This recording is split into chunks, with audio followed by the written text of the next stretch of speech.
नमस्कार. पावसाळ्यामध्ये आजाराचं प्रमाण थोडं वाढतं.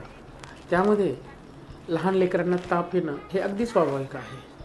ताप हा 90 ते 95% लहान लेकरांमध्ये हा व्हायरलच असतो. त्याची लक्षणं काय की हळूहळू एकदम वाढत जाणारा ताप आणि 24 तासातले 17 ते 18 घंटे बाळामध्ये ताप राहणं. दुसरं सोबत उलटी होणं, सर्दी होणं, अशा प्रकारची लक्षणं आपल्याला बाळामध्ये दिसतात. जर समजा अशी जर परिस्थिती असेल तर तापाच्या औषधं डॉक्टरांच्या सल्ल्याने घेतले 2 ते 3 दिवसामध्ये हा ताप राहतो. जर समजा हे औषध देऊन पण बाळाचा ताप राहिना झाला किंवा उलट्या व्हायला लागल्या आणि बाळ अशक्त झालं तर ताबडतोब तुमच्या बालरोगतज्ञाला दाखवा. स्वतःहून मेडिकेशन टाळा. धन्यवाद.